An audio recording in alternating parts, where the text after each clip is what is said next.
Hello students. In the last class we have discussed about how is earth kept warm and also about biological magnification or biomagnification. In this class let us discuss about two more concepts, that is how do our activities affect the environment and managing the garbage we produce. One more concept is left in this chapter, that is about ozone layer and how it is getting depleted. About ozone layer and depletion of ozone layer we will discuss in the next class. In this class let us discuss about how do our activities affect the environment and managing the garbage we produce.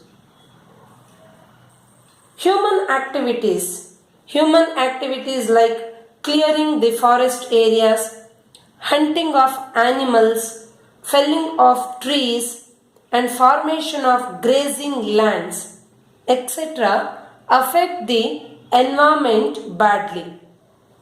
Means human interference in the ecosystems results in shortening of food chains, or it may result in increased population of certain organisms, reduction in population of some other kind of organisms, and also it causes an imbalance in the ecosystem, or it causes ecological imbalance. Human activities like clearing the forest areas, felling of trees, hunting of animals, formation of grazing lands mainly affects, or it may leads to, or it may cause the ecological imbalance by increasing the population of one type of organism and decreasing the population of another type of organism. For example, Sahara Desert is believed to have been formed by the destruction of larger carnivores by Romans. Sahara Desert is believed to have been formed by the destruction of larger carnivores by the Romans. And Thar Desert is product of excessive hunting and excessive felling of trees. Thar Desert is formed by the excessive hunting and excessive felling of trees. When the organism of one trophic level are killed, the organism of the next higher trophic level would be either starved or they may die. When organism of one trophic level are killed, for example, organism of second trophic level, or second trophic level means it includes herbivores. Whenever the organisms of second trophic level or herbivores are killed, that may leads to the starvation or death of the organisms present in the next trophic level, T3, or they are called as primary carnivores. Suppose reduction in the number of plants or reduction in the vegetation or number of plants may leads to the death of both herbivores as well as carnivores, because in the absence of plants herbivores will be starved or they may die. If herbivores numbers are reduced or decreased, then that affect on the number of carnivores, primary carnivores. So there will be reduction in the number of both herbivores and carnivores if the vegetation or number of plants or producers are destroyed. If producers or plants are destroyed, then all herbivores and carnivores will die. And that depends on the number of herbivores and number of carnivores depends on the number of vegetation or it depends on number of producers available in the ecosystem. If herbivores are killed, then the carnivores will be starved or they may die. If carnivores are killed, then herbivores will increase in number. If carnivores are killed, then the number of herbivores increases. But if herbivores are killed, then carnivores will be starved. Hence, hunting of wild animals, cutting of forest trees may result in deforestation or desertification. Hunting of wild animals and cutting of forest trees may lead to deforestation and desertification. Desertification leads to soil erosion. Desertification causes soil erosion or floods and global warming. These are interlinked. Hunting of wild animals and cutting of forest trees leads to deforestation and desertification. Desertification is a major cause of soil erosion, floods and global warming. If desert is formed once, then it is continued to expand due to the spread of sand by the wind. Once a small desert is formed, then the desert will continue to expand due to the spread of sand by the wind. Then human activities also causes pollution of air, pollution of water and pollution of soil, and also it increases the solid waste. Human activities in the environment also causes air pollution. For example, smoke coming from the industries, then combustion of fossil fuels in the homes or in the factories, thermal power plants, agricultural burning, etc. may lead to air pollution. Then water pollution is usually caused by the discharge of industrial effluents, domestic waste or runoff from the agricultural field, oil spills when these reach the water bodies. When industrial effluents or domestic sewage or the oils or runoff from the agriculture field reach the water bodies like ocean, sea, lakes or river, that will pollute the water. That is called as water pollution. Then human activity also leads to soil pollution. Use of pesticides, fertilizers, then rodenticides or insecticides, etc. are mainly responsible for soil pollution. Discharge of these chemicals into the soil. When these chemicals gets dissolved in the soil water, then that may lead to soil pollution. Then human activities also increase the solid waste. Solid waste are the waste which are usually generated from homes, offices or from commercial complexes, so from sewage treatment plants, hospitals, industries, etc. Solid waste also increases due to human activities. Then two more major problems of human activities are depletion of ozone layer and waste disposal. Two of our major problems are depletion of ozone layer and waste disposal.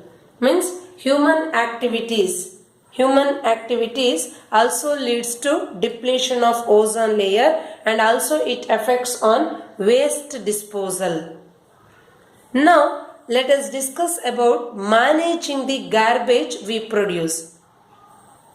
About ozone layer and depletion of ozone layer we will discuss in the next class. First, we will discuss about managing the garbage we produce. When human population increases, increase in the human population increases the quantity of garbage. Increase in the human population increases the quantity of the garbage. It is estimated that an average Indian urbanite produces about 0.5 kg of garbage, means 500 grams of garbage per day, whereas a high income individual, rich individual, usually produces about 1.5 kgs of garbage per day. Garbage is nothing but a refuse of food, vegetables and fruit articles along with other domestic waste. Garbage is refuse of food, vegetables and fruit articles along with other domestic waste. Every household produces garbage. From each and every house, garbage is produced. Garbage management. Garbage management is the non-pollutant disposal of the waste. Non-pollutant disposal of the waste or proper disposal of the waste, which is non-pollutant, is called garbage management. And garbage management includes 3 steps. Garbage management includes 3 steps. These are important. First one is collection of garbage. Collection of garbage from the site of formation. Means one should collect the garbages from all the houses, offices, complexes, industries or factories, hospitals, etc. That is collection of garbage. Then second one is transport of garbage from the collection sites to disposal sites. Transport, usually municipality people who are meant for the collection of garbage, they will collect the garbage and they transport the garbage by the help of some vehicles from the collection site to disposal sites. There are some disposal sites which are usually present away from the cities. To that site, garbage is transported. Then third step is disposal of garbage. Third step is disposal of garbage. But before disposing the garbage, one should separate the components of the garbage. Garbage means it contains decomposable waste, recyclable waste, combustible waste and non-combustible waste. Before the disposal of the garbage, one should separate the components of the garbage as decomposable waste or decomposable garbage, recyclable garbage, combustible garbage and non-combustible garbage. After that, the recyclable garbages or recyclable waste are generally it will be taken away by the rag pickers. Rag pickers usually takes the recyclable components. For example, polythene bags or polythene, then waste papers or metallic cans. These are the recyclable garbage or recyclable waste which are taken away by the rag pickers. Then decomposable waste or decomposable garbages will be eaten by the pigs and cattle. Pigs and cattle usually eat the decomposable waste like food waste, then rotten vegetables, rotten fruits. These things are decomposable. It will be eaten by pig and cattle. Then the remaining decomposable waste which cannot be eaten by the pigs and cattle will be composted. It will be composted using sewage, sludge or other organic remains. These compostable or decomposable garbages can be converted into manure, or it can be converted into compost like vermicompost.